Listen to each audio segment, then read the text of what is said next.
one spooky listener once, and we had no idea who it was. I know. He listened. Listener? He did. Well, anyone who listens to us live is kind of spooky, but he did. We had a listener last time for like 20 minutes. All right. And we're like, bless you. Thank you. Okay, I'm going to do the intro again. Okay. Hello, everyone, and welcome to Cat Context Podcast, episode 81 for Wednesday, September 9th, 2015. My name is Liore. With me today is my usual co-host, Arolaide. Alindriel is off doing something fantastic and not here, so we have a special guest. It is Vajra. Hi, Vajra. Hello. Greetings. Hi. Hi. How's your weekend been? I know the answer to that because if you aren't watching this on the video, he's sitting right beside me. So answer carefully. They're how was your sharing weekend? the same earbuds, you guys. It's ridiculous. My teeth hurt. We're extremely high tech here with our split audio. Yeah, this is how the pros do it, right? Yeah, it's taped. It's taped to my ear. Okay, it's taped. Yes, Vajra, how was your weekend? Good. So far, so good. Carried a lot of heavy vegetables around and played a lot of Diablo. That's about it. That's so a far. good answer. Okay, yeah. Arolaide, how's your weekend been? Uh-oh. Arrow? Sorry. That's okay. I was I Are know you still how to stunned by the earbuds? I know. I'm sorry. I had to sneeze, so I muted and then forgot to unmute because I'm an idiot. I say again, seasoned pros all your way around here. We are so professional here. You don't This is even know. year 3 of this podcast, and this is So this is you after all the rough. Oh, sorry. don't After all pull the- out. It's taped to the side of my head. If you pull, oh my god. This will be amazing. So what I was going to say is this is you guys with all the rough edges square, like shaved off. Yeah, no, this is good. this is year. Arrow, now that your microphone is working, Hi. how was your weekend? I had the Labor Day cookout with my in-laws, and it felt like there were about 6 million times more people there than there actually were because there were 4 tiny children running around. Did you They're eat force tasty multipliers, things? We did, and in fact, I am currently continuing to eat these amazing chocolate chip cupcakes that Mr. Arrow made. So Nice. Sounds All right. good. Yeah. You know, like they just have figured out how to do 3D printing with glass as well as plastic, but I want to say, like, I'll be impressed when you can do 3D printing with cupcakes. that would be pretty impressive. Yeah, until Wouldn't then. that be like Star Trek replicator thing? That would be pretty awesome. That's Yeah. more like transmetropolitan makers, right? You sort of tell your maker bot in the kitchen, make me a cupcake. Yeah, if they could make that and like make it legitimately delicious, then yeah. Well, then you have to specify make me a delicious cupcake, because otherwise you get one that's peanut butter and ground glass, right? That's a bad robot. Well, Technology Yeah. not helping. Today we're talking about a number of things. For example, it is relevant today, everybody, to talk about Dragon Age because there is a new Dragon Age DLC. I know. I'm like, at least, we've got our expert here. It is the final, I guess it's going to be the last DLC. It kind of feels like the last one, but It is the last DLC. all right. The final DLC comes out on Tuesday. They just announced it at PAX Prime, so there wasn't a lot of wait, and people are very excited about it, and we'll get to a bit of that later. We're also going to talk about Grand Theft Auto Online because Vajra over here has been playing quite a bit of it and has it's an excellent example of emergent gameplay. Like, you don't I really... can't believe you just put that in a sentence. I That's did. Oh Yeah. my yeah. god. does things like that. Emergent. Game all the time. industry buzzwords. I know. What can I say? I went to PAX, and actually, we can also talk about that because I was at PAX and I played some things. They're good, That's right. But first, okay, let's talk about Dragon Age. Let's do it. Yay! Rip the Band-Aid off. Let's do it. I Well, never the thought I'd say interesting that. thing is we just had a plot-based DLC a couple of weeks ago that was full of some delicious dwarf lore, which made me pretty happy.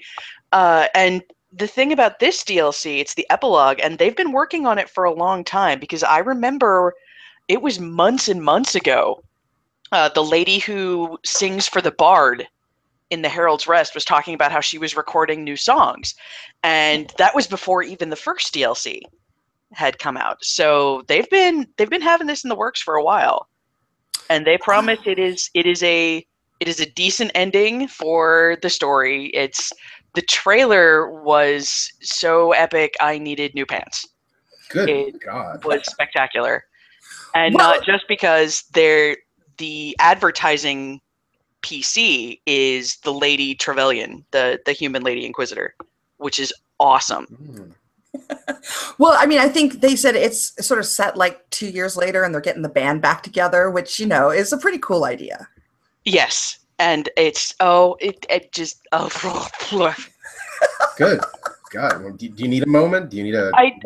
okay, so here's the thing. In the trailer, they're the elven lone wolf god who vanished because he's been fucking with you for the entire game. By the way, I'm a god. Nobody knew. By the way, let me just say there are going to be spoilers in this discussion. Oh, shit, so if you haven't played all of Dragon Age and you don't want to be spoiled Dragon Age Inquisition, skip over this part. But anyway, carry on. You guys are talking about Blackwell, right? Yeah. We're talking about Blackwell. Yeah, he's Awesome. the elven. Yeah. That answers a lot of my questions. Yes, I tell you what, aside, there's a mod that takes away Blackwell's beard, and he's actually interesting now. It was the beard that was getting in the way of my caring about him as a character?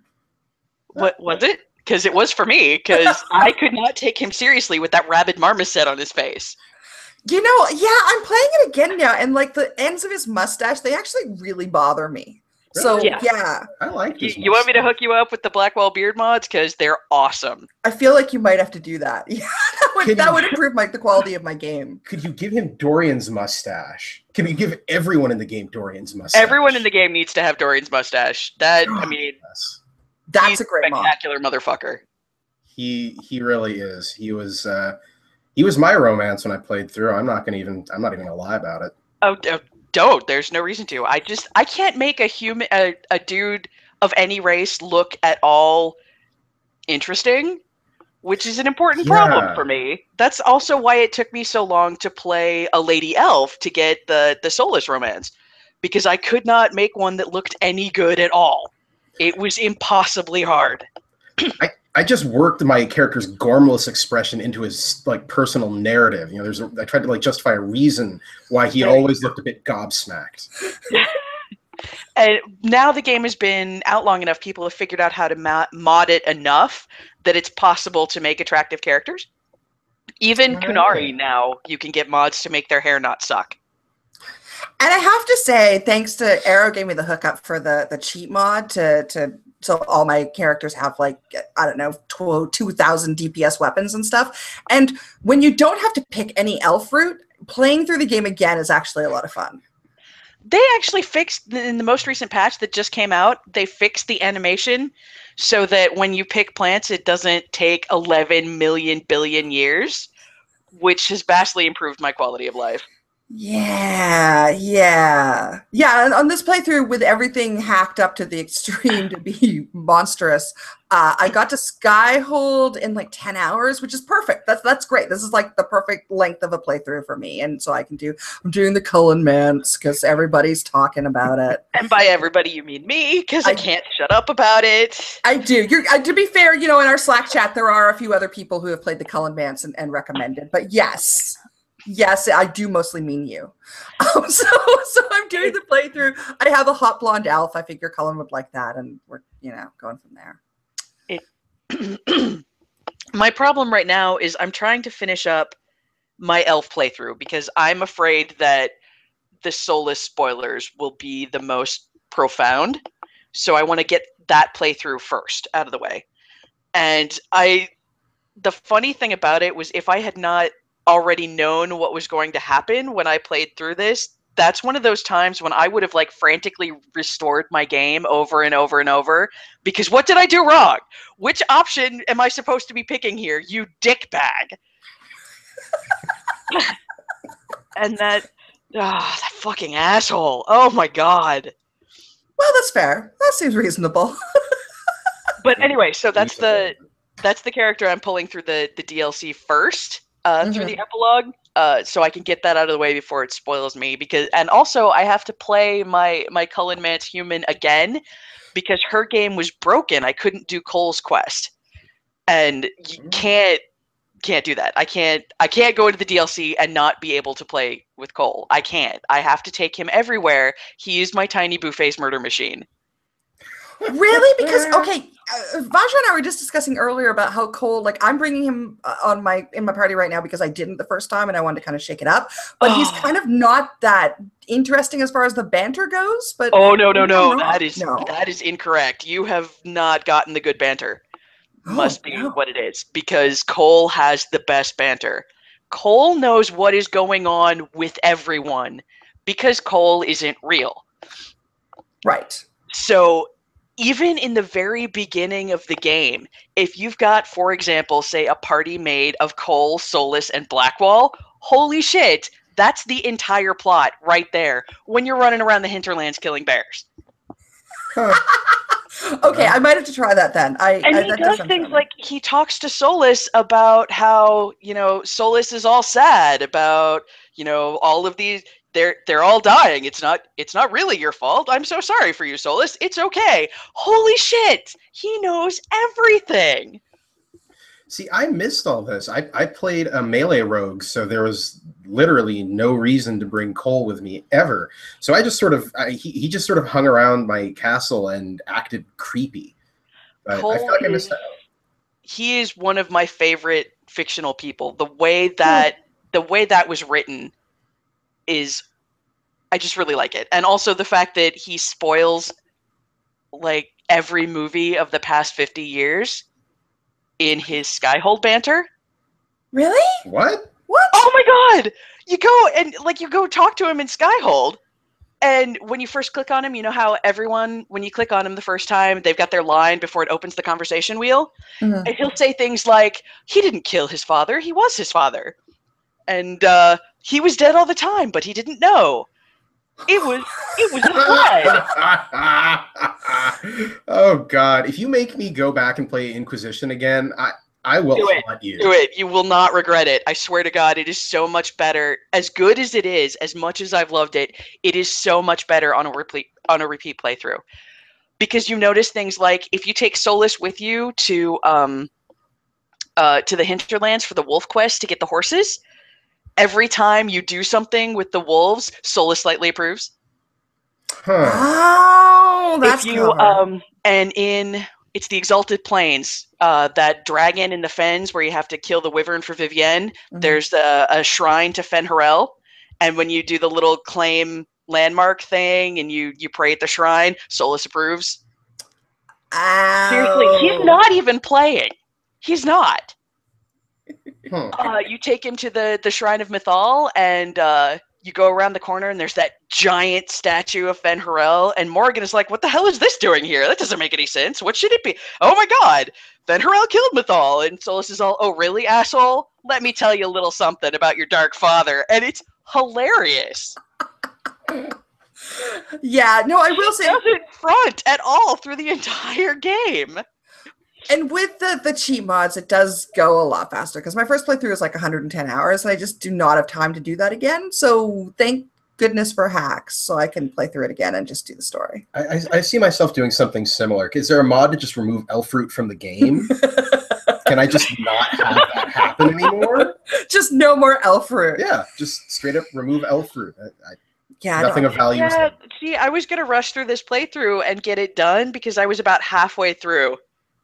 And but now I'm like, man, no, I gotta make sure that I've got everything in the world state the way that I need it. So I gotta go and talk to the stupid Freeman of the Dales and get that shit settled. And yeah, I feel like although I'm doing a speedy Cullen Mance right now, I'll end up having to do the DLC eventually when I get to it with my 110-hour character, just because everything is just the way I want it there, with the exception of the romance. I am actually my poor Solus Mance elf is, I call her the crapsack character because her world is as awful as I could have made it, except for the fact that I could not execute Alistair even in my keep tiles. I couldn't do it. And no. I tried to sacrifice the chargers because I knew in my I'm air quoting here, my canon playthrough, I was not going to sacrifice the chargers, and I wanted to get the different bull story. And I walked into the Herald's Rest, and Krem wasn't there, stabbing himself in the eye with his wine bottle, and I had to reload. I was too sad. That was Aww. like the biggest letdown of that game was that there's no romance option for Krem. I just want to put that out there. That if the DLC added an option to like even just take Krem out for drinks and maybe like you can totally go out for drinks with Krem. Well, it's Krem and all the characters, but right, Yeah, you know what I'm yeah, talking yeah. about. Yeah, no, this playthrough I did the Templars instead of the mages. And I'm glad I did because it was, different content I wanted to see. But, God, you just feel bad at trying to like ally with the Templars because they just punched that old lady and you're like, yeah, I'm gonna go off with them. that was actually the Lord Seeker that punched the old lady, and technically it was a demon at the time. I know, but still. Here's the problem I have with having to choose between the Templars and the mages, and that is, yeah, I love Gideon Emery and everything, but Samson is boring. Calpurnia is amazing, and Barris is so much better than Fiona. Oh my god, shut up, Fiona. Shut up, shut up, shut up. Really? 'Cause Especially I'm avoiding talking to Barris because talking to Fiona was so unbearable. So maybe I should talk to her. oh man, and if you try and talk to if you do the mages when you have a Warden Alistair playthrough, Fiona gets totally passive aggressive about it and wants to, can I go talk to him? Shut up, Fiona. Shut up. Nice. No, you played The Descent. I did. Okay, yeah. What'd you think? There were a whole bunch of answers that I wanted, but it was not A, enough answers, and B, not answers to the things that I actually wanted. But it was nice to see things that I had theorized about being actually true. Mm. Like the dwarves being the children of the Titans. Here's an interesting thing. After you do the descent, there are a bunch of, I don't want to say secret codex entries, but you don't get an announcement that they're there. And if you don't go through and read the codex all the time, you don't get the new pop-up, you don't notice they're there. Shaper Volta leaves letters around Skyhold after you finish the descent about things that she's found and things that she's done. And the one thing that I just noticed is she doesn't know who makes the armor for the creepy mute killer dwarves. And that, I wonder if that is Cal Harol. Yes, that's correct. Because the people who have actually spoken to the Cal Harol dwarves say that they're very different than other dwarves, as well they should be. I have never read the codex. Oh my god! So I don't know. Vajra, can you help me out here? You care about the plot, right? You've read some of these things. I read these in the base game when it first came out. How long ago was that? A year ago now? Oh yeah. So you don't have like a compiled PDF of all of the codex entries for all 3.5 games. He had to carry around in your last week on the bus what happened in the Solus Coda. Oh God, you didn't even.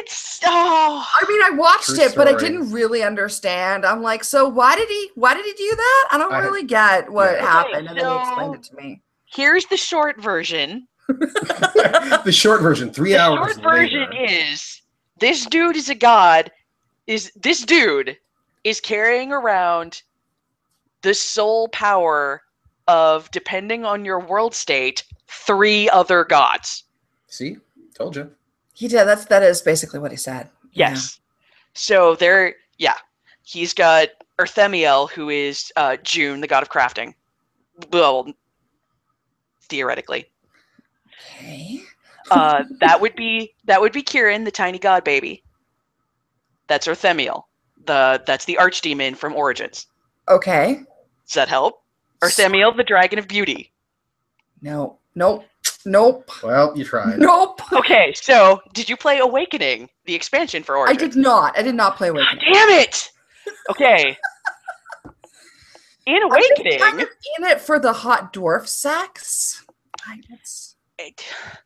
Not unreasonable. It's not entirely unreasonable. I don't see a problem with that, to be honest with you. Sorry, Era. Sorry. Philistine. Anyway, okay, so here, my personal theory is that the old gods are actually the elf gods. They're the same thing. Okay. Because there are some codexes that you get in and around Mythal, and also with the Well of Sorrows, the power that Mythal gives either you or Morgan to defeat the red lyrium dragon is to turn into a dragon. That's the sacred shape of the old gods, the elf gods. And there's one of the codexes in the temple. One of the things you pick up is someone is executed for treason for daring to take the shape that was favored of the old gods. So anyone else who tries to turn into a dragon gets busted. And then all of the old gods are dragons. I wonder why. So there's a theory that the old gods and the elf gods are either the same or related, because there are way too many parallels.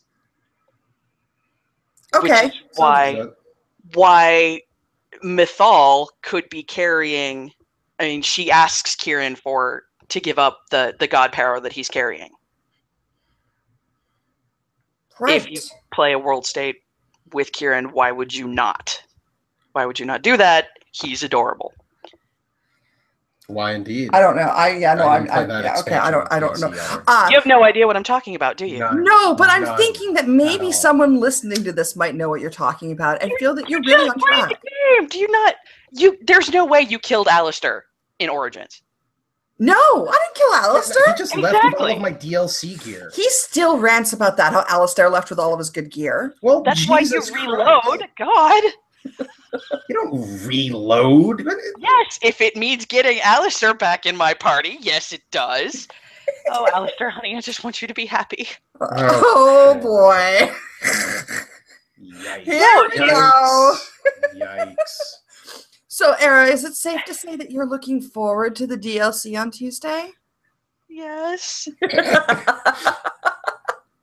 Yes. This is actually really cool. It's nice to see that they learned something from Mass Effect 3 and the whole shit show after that, which is that we want nice endings to our games. And we just want defined endings, really. I'm pretty sure rocks are going to fall and a whole bunch of people are going to die. Right, okay, you're right. I didn't mean nice as in happy, but we want properly put together closure endings. Is what we want. We need closure. These are emotional experiences. We should start a Deadpool on which characters we think are gonna... Who's gonna die? Who's gonna die, Arrow? Man, that's a tough call. I'm pretty sure Solus is gonna be okay because he's an immortal god. Right, that's compelling. Yeah. Well, they can't be killed, though. Mythal was murdered. But Mythal was probably murdered by one of the other gods. Right. So there's that. And also, they did say that while there were some answers, they could not tell the entirety of his story in one little DLC. Which, fine, whatever. Mm-hmm. I'll continue spending my money on your fucking games until you give me all of the answers I need. Oh, they got you. They got your number. I'm even reading the goddamn tie-in novels, all right? Oh, no! Why do you think I hate Fiona so much? Oh, she's terrible. No, don't read the novels. Those are never good. Okay, so who is going to die? I don't know. Maybe Bull, I would say. On Bull, depending on your world state, I would say. He's got that kind of forlorn secret death wish thing going, you know? Yeah, I wouldn't say it's secret or forlorn, really. Oh, all right. Maybe that was only in my game. Oh, geez, he's totally willing to die at a blaze of glory, as long as there's a glory and it's blazing. Right. I don't like that answer. Bull's my favorite. Bull is one of my favorite. Actually, you know what? They're all my favorite except Blackwall. Fuck that guy. Yeah, let's kill Blackwall. I think Blackwall would probably sacrifice himself and then fuck it all up. Yeah, he would. Yeah. He'll omit some critical detail that probably would have helped. I didn't want to say anything because I didn't want to cause a problem, and then, yeah. I will say one thing. I thought my first playthrough, Blackwall was incredibly boring because I kept trying to take him to, like, the warden places, and he still wouldn't ever say anything. No, he's not really boring. He's just that tightly written. He doesn't actually know anything. That's why he never says anything. He's a big liar. It has been kind of fun doing this playthrough again because, the first time we come across Blackwall, and you're like, where are the wardens? And he's like, wardens, huh? Boy, it sure is nice. We have a warden who's immune to the fake calling, isn't it? Yeah. Right? Yeah. When that one got revealed, I kind of went, "Oh, The calling. okay, Yeah, that's right, great. All right, yeah, no, you're probably I can see Bull being a candidate for being squished by rocks. Vivian and Cassandra are probably safe because they are both possible divines, and they're not going to kill off the new divine already. Right, good call. Little Liliana. No one could kill Josephine. You can't. It would be you can't. It would be like punching a baby. Yeah. And also, it would make Allegra Clark really, really sad, and no one would like that. God forbid. I agree. And we can't kill Varric because he's Varric. They might. No, they can't. That's going to cause problems. If they kill off Varric, all bets are off. That's going to cause problems. There's going to be a fangirl riot. You can't kill Varric. No, I think he could. It would be a good story. It would be a sacrificial thing. I don't think something would happen and he would die. I think he would sacrifice himself if he had to. Right. It's not just going to be Varric likes to pretend he's a coward and he's not. He loves everyone and wants to keep all of you safe. It probably won't just be and then Varric tripped and fell in a volcano and now he's dead. No. Goodbye. Or in what is it, Mass Effect 2? If you pick the wrong person to hold the door, everyone dies. Right. I don't think that's gonna happen. Yeah. We'll see. Well, I think this is a cool idea for a DLC. I am definitely in to see what happens, and it's it's a nice wrap up. And now after this, we just have to wait for Mass Effect 4. That's what we have to look forward to. And they have to actually announce Dragon Age 4, which they haven't done and have said they won't do. So. Really? They said that this is it? No, they've said they won't announce it. Oh, okay. So they're saying, but it hasn't been confirmed that they will do it. Yeah, all right. They're gonna do it. Hopefully, it's making enough money for them that they will. I would assume it is. I mean, they keep churning stuff out for it, and people keep snapping it up. I mean, I assume it's just a simple question of, do we want to spend X time for infinite dollars? My understanding was that the Dragon Age panel at PAX was in one of the really, really big rooms, so I think that's probably a sign that. Oh, good. Yeah, it will definitely I think we'll see a 4th installation of Dragon Age, and we will play a 4th mysterious hero of the realm.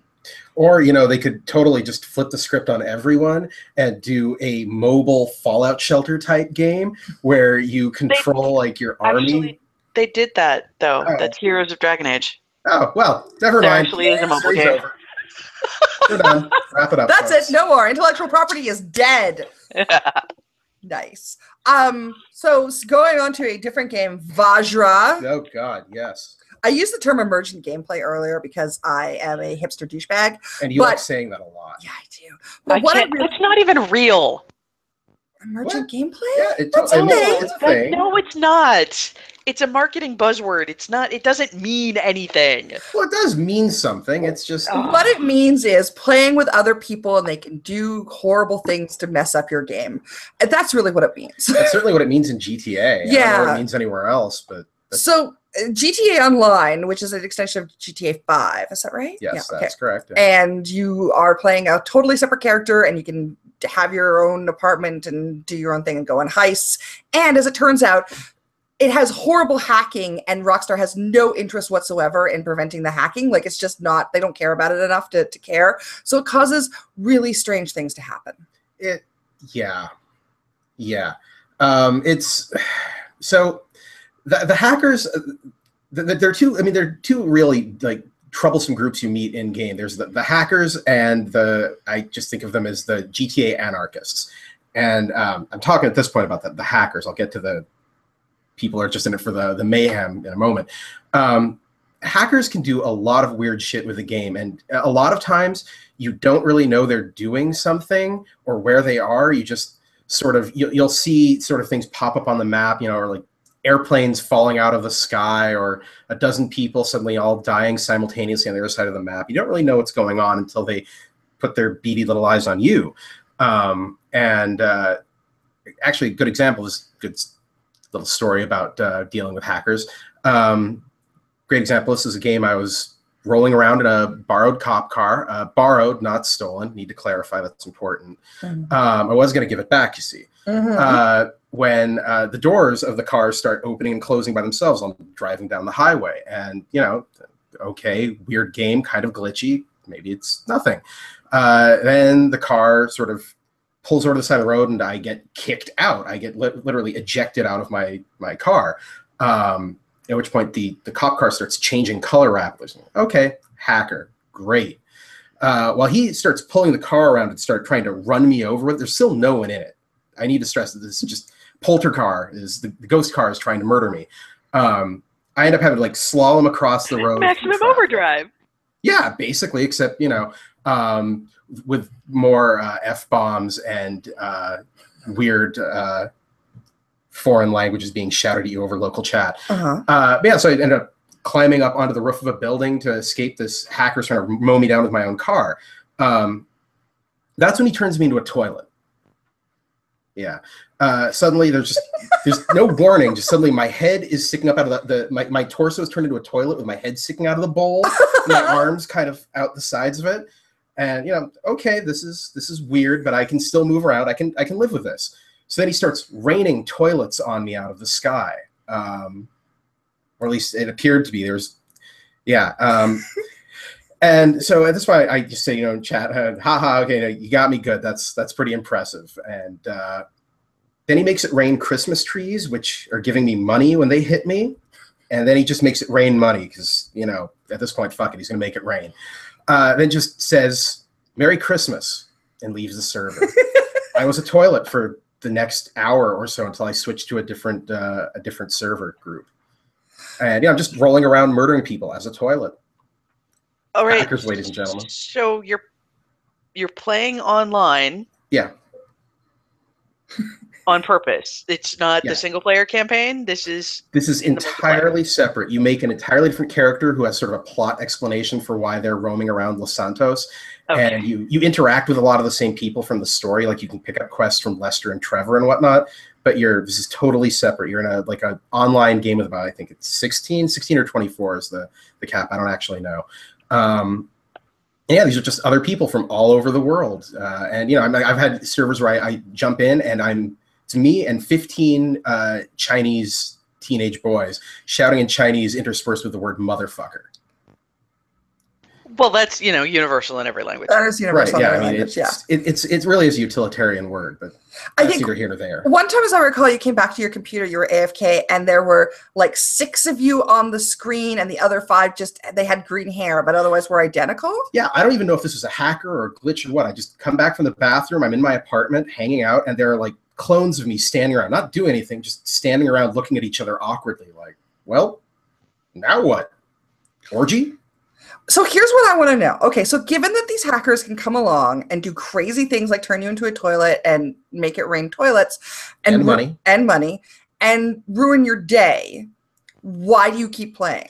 Well, that's actually a good question. The answer being the other group of players I was talking about. While there's some people that want to hack the server, you know, cause mayhem, then there's these other people. So I told you this story already, but you know, so you just play along. At one point, this is a great example of the people that make me keep coming back to this game. I'm running from the cops in a borrowed cop car. There's been a misunderstanding, and they would like to talk to me. And I don't want to go too much into the details, but they were wrong. And I see on my mini-map coming up, there's an armored personnel vehicle with a couple of players in it coming my way, which usually means you're going to die. And I'm just kind of bracing myself, girding my loins for when this guy decides to join in the chase. And I'm being chased by about a half dozen cop cars, choppers, the whole 9 yards. This car comes blazing out of a side street, slams, just T-bones one of the cop cars.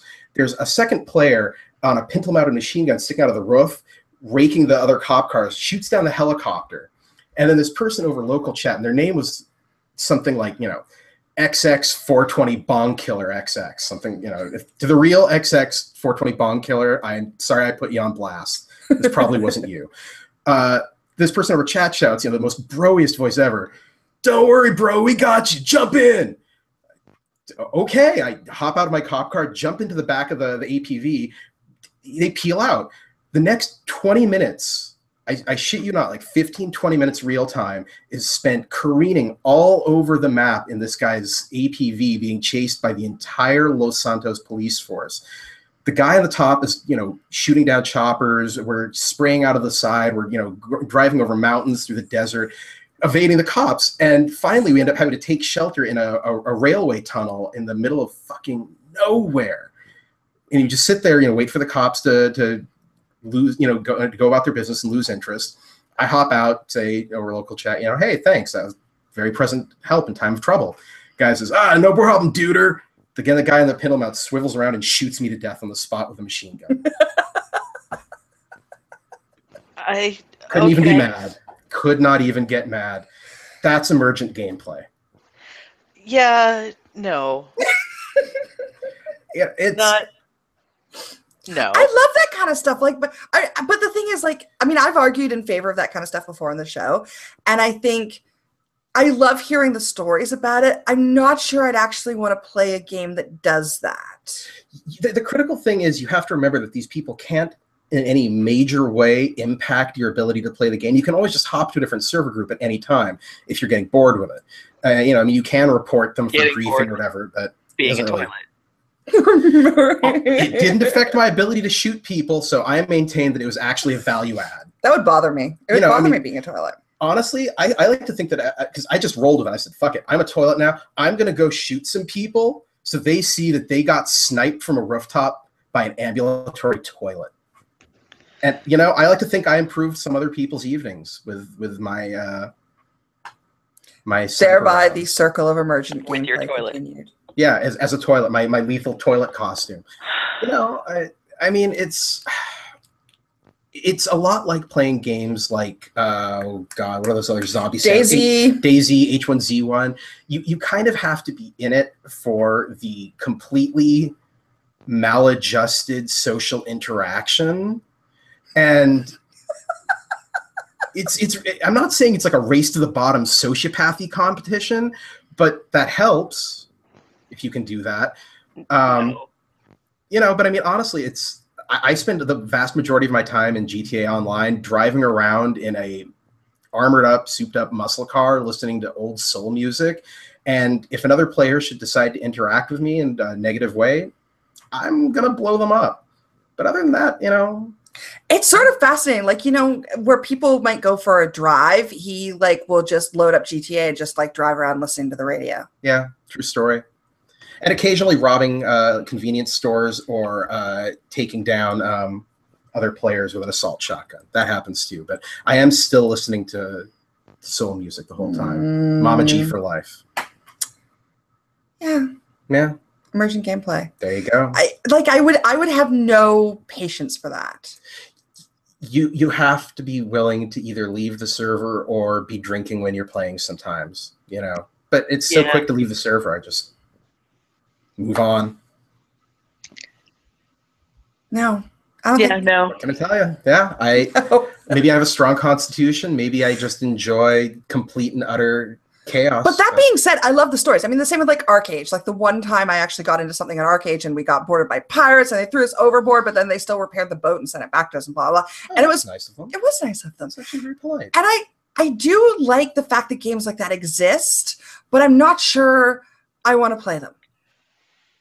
It's apparently with ARK, people can kill you while you're offline. Wow. Okay, so you said that Mr. Era's playing ARK. I hear lots of buzz about ARK. What's the deal? What is ARK?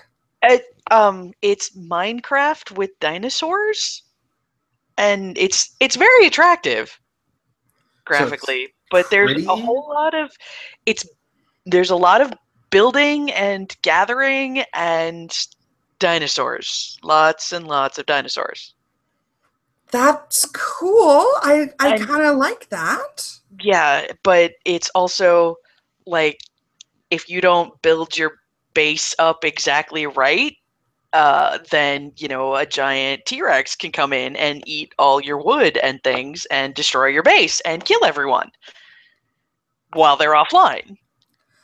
So are you a single person in control of a town, or no? It's a guild. I mean, you group up. You can group up with other players, but you start in the middle of nowhere with nothing.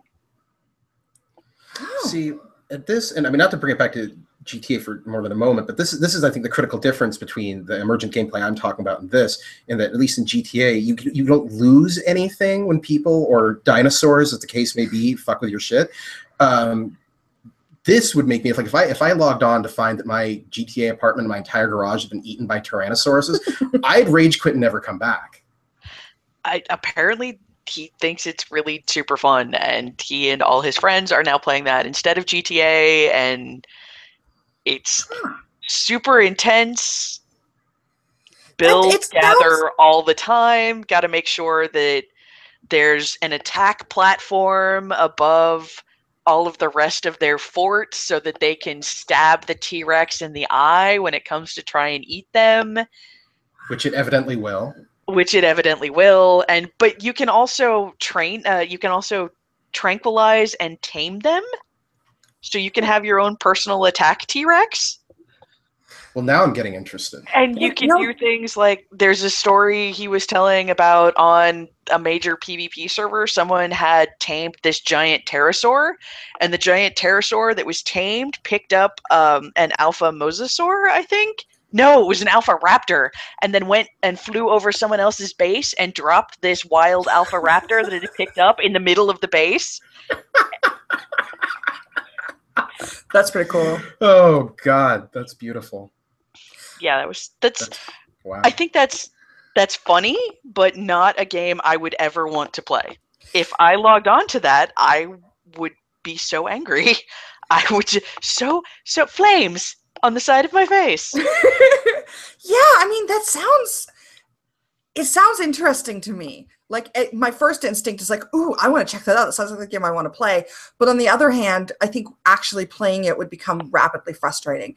And please understand, though, that I don't actually play it. I'm guessing. Because when he's on Mumble, he talks like he's on Two Cans and String. Uh-huh. So you're getting the idea of what he's doing then? Yes. That sounds interesting. I have heard a lot of buzz about ARK. And I guess it does sound, I mean, that kind of survival game is pretty cool right now. And the fact that you're trying to survive against dinosaurs and not necessarily other people, but I mean, really, man is the real monster. There aren't any fucking zombies. Jesus Christ, I'm so tired of zombies. That right there is a big mark in its favor in my book. Yeah. That sounds interesting. I might, well, no, I'll look it up later, how much it costs. I'm going to have to look into that. It sounds kind of fun. I'd hunt dinosaurs. Oh yeah, I could totally hook you up with Mr. Arrow's sweet pad. Nice. He can teach us the ways of the eye stabbing. Right. Hopefully he won't release wild dinosaurs into his home by accident. Or into our home. Well, and he uses the tamed dinosaurs, like tamed raptors, which aren't actually raptors. They're still Deinonychuses, but they've got feathers at least, which is nice. They use the tamed raptors to hunt for food because you have to eat and drink. Right, yeah, like you do. And stay warm and have shelter and things. Oh yeah, the masochist in me really loves games like that are so mean to you that way. Like, you got to eat and drink and find shelter, and then dinosaurs come and they fly through the air. And yeah, no, that's totally sounds like my kind of thing. And they drop on your head and eat all your shit. That's the part, yeah. Jerk dinosaurs. No, that appeals to me. Whereas being turned into a toilet, I'm not into that. You would rather lose everything while you're not even logged on than be turned into a toilet? Yeah, yes. Actually. Yes. That's actually interesting to put it that way. You'd rather be willing to see all your progress be erased rather than spend an hour stuck inside a toilet bowl. Yes. I think you can recover supplies after it's been destroyed, I think. Interesting. Because I know that they've lost their base a couple of times when people have come and eaten it. Right. It hasn't looked like they've started over completely from scratch. That would be better, because starting over from scratch, I think, is challenging. But I know, like, when you first start the game, you start with nothing. Like, you have to punch a tree to get wood chips, and then turn the wood chips into actual usable building materials. I'm into that. I'm into that. I might look that up.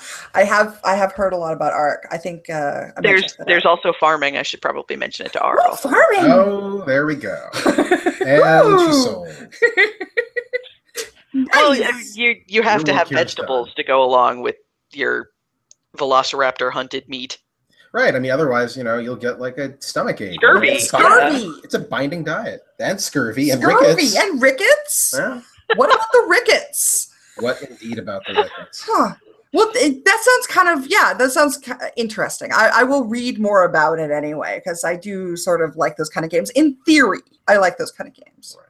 But then inevitably, like, someone gets way too powerful, and then they have like a whole herd of airdropped raptors that aren't really raptors, and then it's all like downhill from there. Yeah. The thing is, though, as I understand it, it is like Minecraft in that you can rent your own server. Oh. So you don't that's have to handy. deal with anything other than dinosaurs if you don't want to. Oh, that's cool. That makes it much more interesting then. Yeah. Definitely. If it's actually, that's like actual co-op. Oh my God. Someone came up with proper survival co-op. You're gonna be playing this in about 2 hours, aren't 20 you? minutes. Yeah, 20 minutes. Let's see. So wrapping this up now. No. Are you? But are you ready for the Trespasser DLC? You had to do that first. Oh, right. Yeah. Yeah. No, I gotta fit in. No, I'm not. But that's okay. I will get to that. I might, we'll see how that goes. Arrow, what else are you playing right now? Okay. Well, I like to ask. And that was the answer I expected, yeah. Well, funnily enough, since I'm actually to the last plot point, so I'm just running around doing the side quest stuff. So I've actually been playing with the Gub, who loves killing dragons. And she was really mad at me because we were in, where was it? The Western Approach, where you have to go through like 16 million quests to get to the dragon to kill it. She was like, there's the dragon. It's right there. Shoot the dragon. Can't shoot the dragon, honey. I'm sorry. First, I have to put down dragon poop and coerce the dragon.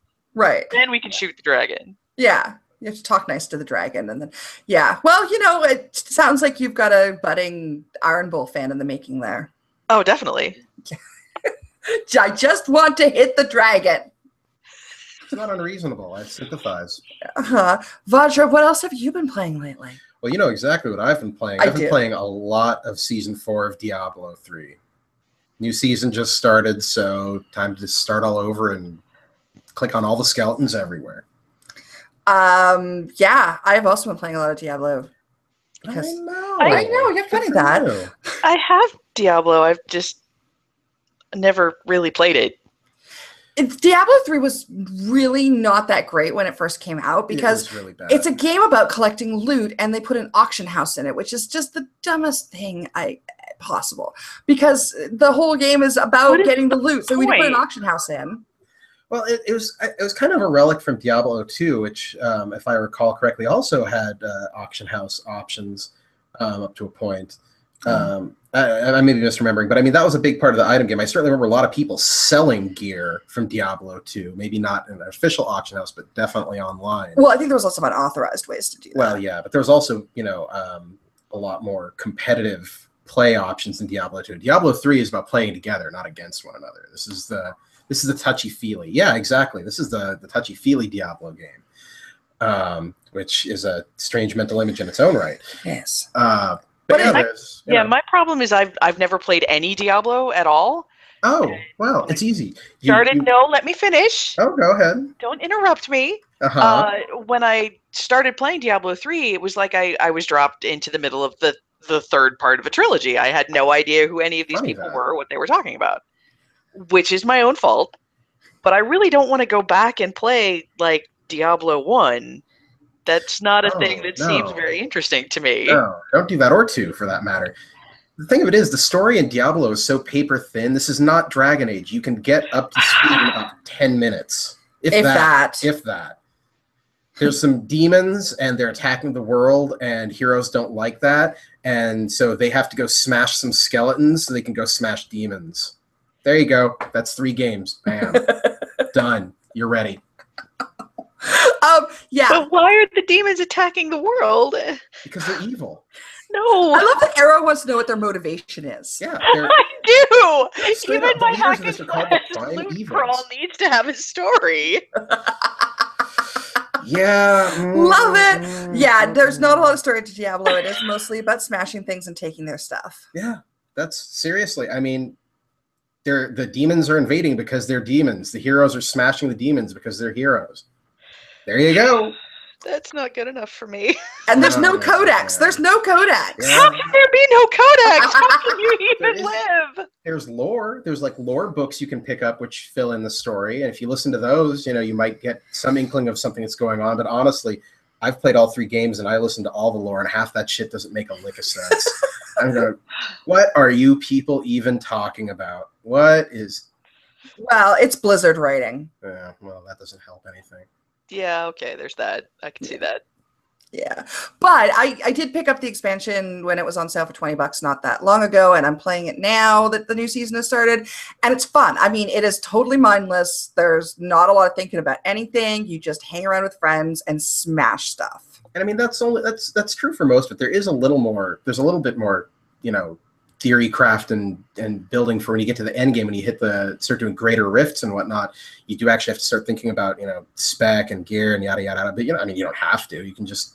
Why would you think about spec and gear in a dungeon crawl does not It really only matters if you're trying to like push leaderboards or go for really high rank rifts. Otherwise, I mean, you can just find gear that's orange or green and put it on and then go click some more skeletons.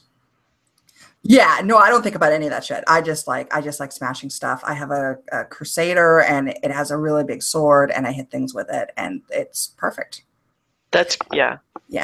You go there. One of the levels is in heaven, and you smash a lot of heavenly pottery, and I find that really satisfying. I've never understood why they have those. Why do angels need like urns? They need a lot of vases in heaven, apparently. Yeah. Okay. That is kind of weird. Huh. Well, anyway. But yeah, you know, you can like there's an entire unicorn pony level, which we got to introduce you to. Yeah, true story. You get to fight purple unicorns and Care Bears. Yeah, okay. True story. That is kind of satisfying, I will admit. Yeah, so I've been playing that, which is fun. As well as, I'm not playing this, but Metal Gear Solid 5 just came out, and I started watching a Let's Play of it, and I'm like, I have no idea what the hell is going on. So then I found a channel that just has a YouTube channel that just has the cutscenes from all of the Metal Gear games. Now she's watched them all, and she still doesn't know what they're talking about. I'm slowly going through. Like, the first Metal Gear game has 17 minutes of cutscenes, and the one I'm on now, which is Metal Gear Solid 3, has 5 hours of cutscenes. And it doesn't make a lot of sense. But I'm watching it, and I'm taking notes as I go along, because I figure I'll report back on the blog after I've done all this. It's a new project. And yeah, so I'm watching that. It doesn't make any sense. Kojima is crazy, but it's entertaining.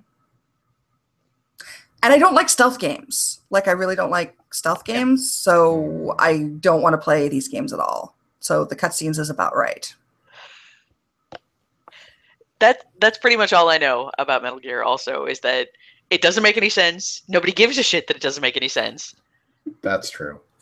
All I know is apparently in the new game, there's the dog with the eye patch, and then he also gets like AR goggles at some point. Wait, the dog has an eye patch? The dog has an eye patch to match Holy Snake's shit. eye patch. How did I not know about that? That's right? amazing. Yeah, and then the Why? dog gets a little uniform and goggles. Can you get a hat for the dog? Tell me you can get like a little beret for the dog. Maybe that's DLC. Oh, that would be amazing. Oh Metal Gear my Solid god. 6 dog dress up. Make it happen. Kojima, your move. So that's fun. I don't understand. No, it makes no sense whatsoever. And yet, I could totally talk Dragon Age lore theory for hours. Enough so that everyone wants me to shut up forever. Who said that? No one would say such a thing. No. I don't. Let me tell you a little something about the elf gods. Where's Slack Slackbot, I need you to do the Dragon Age face. Just do the Dragon Age face. It's your face. There we go. Beautiful. Done. You told me I could talk about Dragon Age. I did. I promised. I cleared you for Dragon Age on this episode, so this is all properly. I was warned. It's true. I did say, I'm like, it's legitimate. The DLC is coming out next week. It's time to talk about Dragon Age. And also, Ellie's not here, so we can talk about spoilers. That's it. That's an episode. That's a whole episode. We're done. Holy crap. I could talk some more about Dragon Age. We're done. We're wrapping this up here. And I actually gotta go up and play some Dragon Age because I was just going to hurry through the game, but no, I gotta do all the side quests. All the side quests, every quest. haven't fallen into every side quest trap yet, but I was just like, I'm just going to do the main story. And now I've also have a list going on of war table missions that reward you with character. I noticed that. Yeah. Did I tell you about war table no waiting? Best mod ever. I want that mod. Go to the Nexus. War table no waiting. It is exactly what it says it is. All right. Is there a mod that will let me change out of my Skyhold pajamas? Oh, honey. Oh. Okay, so what I'm going to do is I'm going to email you a link. I'm going to email you a link to the Pajama Compendium that has a list with pictures of every single pajama mod in the game. And this is off the Nexus, right? So about half of them are either eye-gougingly terrible or nude. Actually, there aren't that. I think there's only one nude mod, and it's not very good. Wow. There are a lot of them that are terrible because people are lazy and it's hard to mod. And by terrible, they've got like really deep cleavage and shit, and it's no good. Oh, you okay? I'm rethinking the tape to This my is a ear terrible theory. idea. Oh man. Okay. I just linked you in the group chat. Yeah. It's got a whole pajama compendium. Okay, sweet. I'm gonna look that up after the episode, so I will, because I wasn't even gonna get into any of that stuff, and then I'm like, well, I've already modded this far, and those pajamas are really dumb. Yeah, well, the most recent patch lets you change your pajamas, but they're still not very good. Oh, yeah. Have those ever actually been explained in the game why you have to dress that way? Is there some like? Is that what is that? A gambeson? It's the Under Armour. Right, but I guess my question. Why are they beige? I have no idea. Well, that too, but also, why is that the only thing your character will wear? I mean, I remember like spending a fair amount of time when I first got to Skyhold wandering around looking for like my chest of drawers where I could put on some other clothes. They never really explain why you have to wear that. That's nobody knows. It's comfortable. You like comfort. Yeah. And there are even mods now. There are a couple of options that came in the patch that are pretty good. And there are even mods to change the colors on those, which is awesome. Cool. And also, you will notice on the link that I sent you, there are top links at the top that also give you the hair compendium for all of the different hair mods. Oh, Era, what have you done? What have you done? Also, you guys, we have a viewer on YouTube. Holy shit. Hi, viewer on YouTube. Hi. Thank you. Okay, thank you. And with that done, we're wrapping up the episode. So long, sucker. Okay. I have to get this tape off the side of my face. Yeah, you really got it. Yeah.